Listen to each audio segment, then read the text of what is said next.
देहूरोड येथील भारतीय संविधान सन्मान संयोजन समितीच्या वतीने संविधान दिन विविध सामाजिक शैक्षणिक उपक्रम राबवून साजरा करण्यात आला।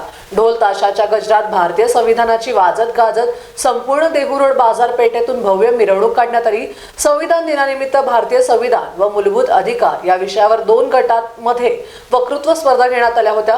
विजेत्या स्पर्धकांचा सन्मान देहूरोड पोलीस ठाण्याचे वरिष्ठ पोलीस निरीक्षक विजय वाघमारे यांच्या हस्ते प्रमाणपत्र सन्मान चिन्ह देऊन सन्मानित करण्यात आले। सर्व नागरिकांना, सर्व भीमसैनिकांना संविधान दिनाच्या निमित्ताने हार्दिक शुभेच्छा। आज आम्ही देहूरोडमध्ये संविधान सन्मान रॅलीच्या वतीने आमच्या 3रं वर्ष आहे आणि सकाळपासून विविध कार्यक्रम आम्ही अरेंजमेंट केले होते। संविधानाच्या आज सकाळपासून भारतरत्न डॉक्टर बाबासाहेब आंबेडकर यांच्या पुतळ्याला पुष्पहार अर्पण करून नतमस्तक होऊन या ठिकाणी संविधानाचं वाचन केलं आहे। त्याच्यानंतर सायंकाळी 5 वाजता रॅलीच्या स्वरूपात आम्ही मोठ्या ढोल जेवाच्या याच्यात हे केलं।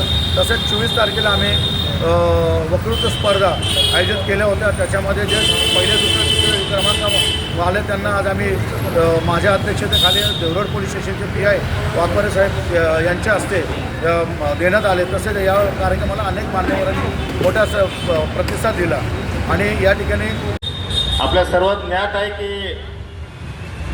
हे संविधान, भारतीय संविधानाचा जो दिन आहे, जो संविधान दिन आपण 26 नोव्हेंबर या ठिकाणी साजरा करतो, याचं थोडक्यात मी महत्त्व आपल्याला विशद करणार आहे।